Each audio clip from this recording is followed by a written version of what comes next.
Jumpa lagi bersama saya Glenny Soktania dalam Kompas Bisnis. Selamat tahun baru. Nah, setelah kita melewati tahun kelinci air dan saatnya kita menyambut tahun naga kayu di 2024. Bagaimana tips untuk bisa menghadapi tahun naga kayu di tahun depan? Saat ini Kompas Bisnis sudah bersama dengan Jenny Kumala Dewi yang juga merupakan ahli Feng Shui. Selamat pagi Mbak Jenny. Pagi Mbak Glenny. Wah, ini tahun baru, kita semangatnya juga baru ya. Nah, kira-kira untuk tahun 2024 ini kan kita akan menghadapi naga kayu begitu ya. Kira-kira bagaimana gambaran umumnya tentang tahun naga kayu ini? Iya, biasanya kalau kita mendengar kata naga aja itu suatu sio yang ibaratnya aduh kok sio naga ya gitu. Tapi banyak orang juga kepengen sio naga. Memang sio naga ini merupakan sio besar. Jadi mestinya di tahun naga ini ada terjadi perubahan dan pembaharuan dalam segala hal kehidupan gitu. Jadi agak berbeda dengan tahun-tahun sebelumnya ya, karena naga ini auranya secara sio juga agak besar juga gitu loh. Mestinya ada perubahan dan pembaharuan gitu loh. Ya biasanya dulu kan sio itu akan berulang 12 tahun sekali. Dulu aja tahun naga terjadi tahun 2000, misalnya yang terdekat ya 2012, itu ada pembaharuan juga dalam sistem IT kan. Nah, ini juga sama, jadi ada pembaharuan dalam semua aspek kehidupan, terutama zamannya nanti kan ada era baru lah dalam teknologi itu sendiri gitu. Oh, itu kalau dari unsur sionya. Tapi kalau dari naga air, nah ini elemen-elemennya apakah juga akan mendukung ada sesuatu yang besar akan terjadi?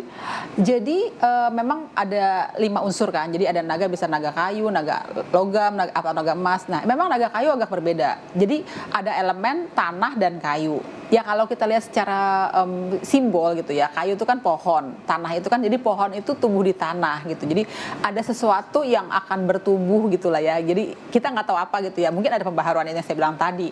Tapi sebenarnya memang ada sedikit yang dirusak elemen gitu loh. Ada sedikit konflik gitu. Ya tapi semoga konfliknya ini nggak menjadi besar gitu loh ya. Konfliknya itu sebenarnya mengarah ke hal yang lebih baik lah gitu kan, bertumbuh ya. Tapi kan dengan ada tanah, tumbuh pohon kan ada yang ketusuk, ada yang terusak juga kan elemennya. Jadi memang ada konflik elemen sedikit, tapi mestinya ada pembaharuan di situ gitu. Jadi karena naganya itu besar, kena kayu, jadi tanah dan kayu itu sebenarnya simbol pertumbuhan dan perkembangan gitu kalau menurut saya ya. Tapi memang pada saat mau bertumbuh dan berkembang itu ada sedikit elemen yang ada konfliknya sedikit gitu. Nah ini kita juga pengen lebih spesifik lagi terkait dengan sio-sio apa yang akan untung dan juga buntung nih di 2024 ini. Iya, jadi kalau dibilang sio yang untung dan buntung itu sebenarnya kalau saya mengklasifikasikannya dalam kemudahan berkomunikasi. Jadi mestinya yang lebih mudah komunikasi pastinya akan untung atau cuan gitu ya. Tapi kalau yang agak susah berkomunikasi ya agak sedikit buntung gitu. Yang agak mudah berkomunikasi cukup lancar adalah sio tikus mestinya. Tikus kan yang tahun sebelumnya tuh kurang, sekarang lumayan lebih bagus, banyak dukungan, bisa berekspresi, dan kalau mau pindah kerja, mulai usaha tuh boleh banget buat sio tikus, tapi harus berstrategi karena naga itu adalah persaingan juga. Jadi kalau di tahun naga pasti bertemu dengan orang-orang yang siap bersaing gitu loh. Nah, selain tikus juga ada sio monyet. Di mana tahun-tahun sebelumnya ini sio monyet gitu ya, itu agak kurang bagus gitu ya. Ini sekarang saatnya bisa berekspresi, banyak dukungan, ada teman-teman yang bisa mendukung. Nah tapi ingat, biasanya sio monyet tuh kurang fokus, jadi dia banyak maunya nih, pada saat ada kesempatan dia langsung berkembang banyak gitu. Nah itu juga hati-hati, jadi tetap harus mempunyai strategi persiapan langkah di tahun naga kayu untuk sio tikus, sio monyet, dan yang terakhir sio naga juga. Mestinya naga ketemu naga itu adalah tahun persaingan juga sih gitu. Tapi sebenarnya nggak jelek karena saatnya membuktikan kemampuan sio naga ini gitu loh. Naga kan sama-sama pemimpin gitu. Biasanya di tahun naga itu adalah simbol aura pemimpin sebenarnya. Makanya benar juga kalau kita ada pemilihan pemimpin kan emang auranya tahun besar juga gitu ya. Nah di sini kalau naga ketemu naga persaingan juga dalam bisnis, jadi adu strategi juga. Tapi nggak jelek asal kita bisa berstrategi dengan baik, tentunya semoga bisa memberikan hasil yang baik gitu. Nah itu kan kalau dari sio yang kira-kira akan untung ya, hokinya akan lebih nih dibanding bisa berpeluang lah ya 12 sio yang lain ya kan, 9 sio yang lain. Nah kalau yang agak kurang nih, kita melihatnya yang perlu ada strategi tambahan untuk bisa menata hidup di 2024 bagaimana? Yang dikatakan dia agak kurang strateginya atau buntung gitu ya. Jadi dia itu mau apa-apa tuh nggak gampang, nggak seperti tahun sebelumnya. Yang pastinya banyak yang disangka-sangka tahun kelinci bagus, tahun naga sebaliknya gitu loh, karena rumputnya agak berbeda gitu ya. Nah itu diantaranya adalah sio macan misalnya. Macan juga punya aura pemimpin, nggak mau kalah. Padahal naga tahun juga pemimpin kan. Jadi sebaiknya sio macan menahan diri.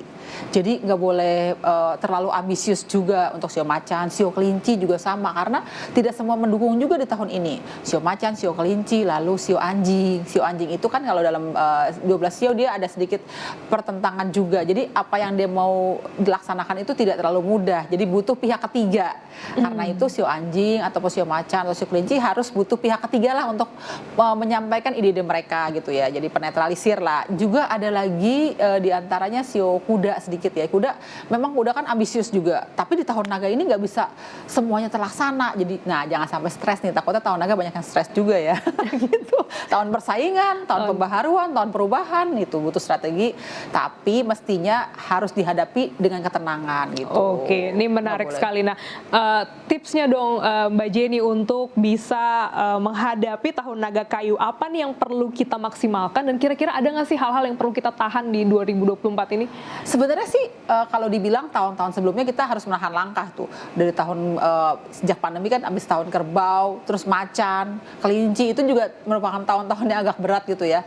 Sebenarnya tahun naga itu boleh berekspresi menurut saya. Jadi kita yang menahan langkah tahun-tahun sebelumnya, tahun ini boleh melakukan perubahan kecil-kecil tapi perlu strategi. Jadi sebenarnya di tahun naga ini boleh kita melakukan perubahan, boleh memperluas usaha, boleh juga melakukan hal baru, tapi intinya harus berstrategi dan jangan terbawa emosi, jangan terbawa nafsu gitu. Yang penting berstrategi, terus konsisten juga, dan jangan sampai terpancing juga, karena kan tahun persaingan. Mestinya tahun ini banyak orang yang ambisi juga gitu, karena di tahun sebelumnya kayak udah ketahan, ini kan ibaratnya secara logika 2 tahun setelah pandemi pasti lebih bersemangat lagi. Nah itu perlu berstrategi yang penting menurut saya. Tapi bukan berarti kita nggak boleh melakukan langkah apapun juga. Lebih boleh menurut saya. Kalau mau berubah juga malah boleh gitu. Malah mau menikah boleh. Misalnya mau memperluas usaha, buka usaha baru boleh-boleh aja. Mau beli properti boleh juga gitu. Tapi emang semua tetap harus berstrategi juga gitu. Ingat persaingan nih gitu. Karena seperti yang Mbak Jenny sebut di awal bahwa 2024 naga kayu tahun perubahan, dan ketika kita mau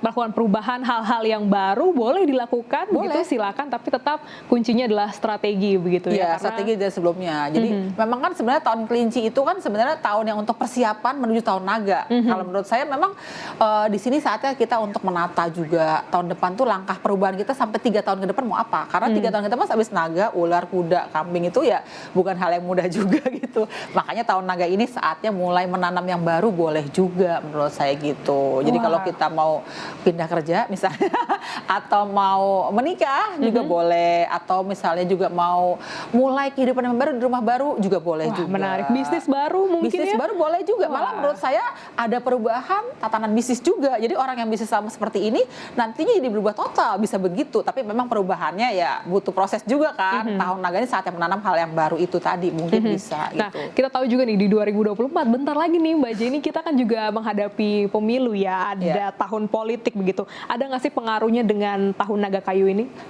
Jadi sebenarnya bagus juga sih pemilihan pemimpin negara di tahun yang beraura pemimpin gitu ya. Semoga pemimpinnya bisa membawa perubahan dan pembaharuan gitu ya.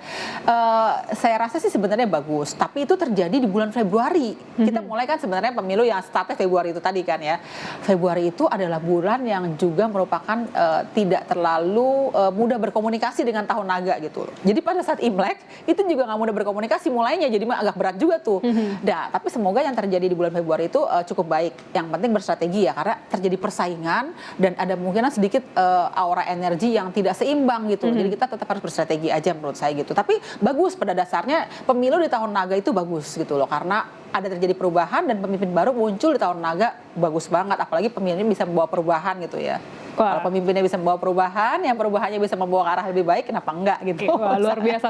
Secara overall sebenarnya tahun naga kayu ini kita bisa sambut dengan optimis, dengan positif, dengan hal-hal yang bisa kita lakukan, hal-hal yang baru, perubahan yang baru. Luar biasa sekali, ini bisa jadi rekomendasi, pertimbangan juga buat pemirsa Kompas Bisnis untuk menata kehidupan di 2024 di tahun naga kayu. Terima kasih Mbak Jenny Kumaladewi telah bergabung dalam Kompas Bisnis pagi hari ini.